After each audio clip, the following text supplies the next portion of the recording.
Ahmedabad crime બ્રાન્ચે વસ્ત્રાલમાં દરોડો પાડી MD ડ્રગ્સની હેરાફેરી કરતા દાણેલી મડાના 2 શખ્સોને ઝડપી લીધા હતા.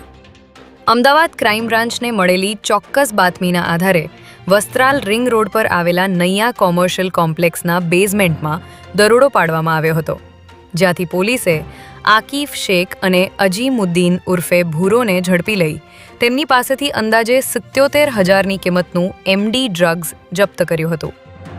આ બંને શખ્સો લાંબા સમયથી ડ્રગ્સ નેટવર્ક સાથે સંકળાયેલા હતા, ત્યારે પોલીસે તેમને અટકાયતમાં લઈને આ નેટવર્કમાં અન્ય કોણ સામેલ છે તે દિશામાં તપાસ હાથ ધરી છે.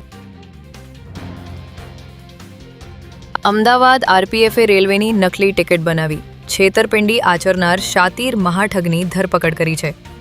પકડાયેલ આરોપી ઉપેન્દ્ર દ્વિવેદી આઈઆરસીટીસીના એજન્ટ હોવાની ખોટી ઓળખ આપી લોકોને વિશ્વાસમાં લેતો હતો અને માત્ર અમદાવાદ જ નહીં પરંતુ સુરત, ઉધના, ભરૂચ, અંકલેશ્વર અને વડોદરા જેવા રેલવે સ્ટેશનો પર સક્રિય હતો. તે મુસાફરોને ટિકિટ કન્ફર્મ કરાવી આપવાની લાલચ આપી નકલી ટિકિટ પધરાવતો હતો અને તેને છેલ્લા 3 વર્ષમાં અંદાજે 400થી 500 જેટલી નકલી ટિકિટો બનાવી લોકો સાથે છેતરપિંડી કરી હતી. ત્યારે આરપીએફે બાતમીના આધારે વોચ ગોઠવીને આ ઠગને દબોચી લીધો હતો. અમદાવાદ શહેર ટ્રાફિક પોલીસ દ્વારા સોશિયલ મીડિયા એક્સ પર એકાઉન્ટ બનાવવામાં આવ્યું હતું, જેને એક્સ દ્વારા હાલ પૂરતું સસ્પેન્ડ કરવામાં આવ્યું હોવાનું જાણવા મળ્યું છે.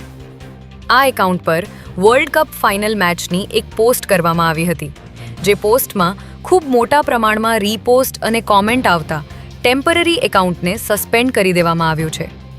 એકાઉન્ટ સસ્પેન્ડ થયું હોવાનું ધ્યાન પર આવતા તાત્કાલિક ધોરણે ટ્રાફિક પોલીસના અધિકારીઓ દ્વારા એક્સ કંપનીને જાણ કરવામાં આવી છે.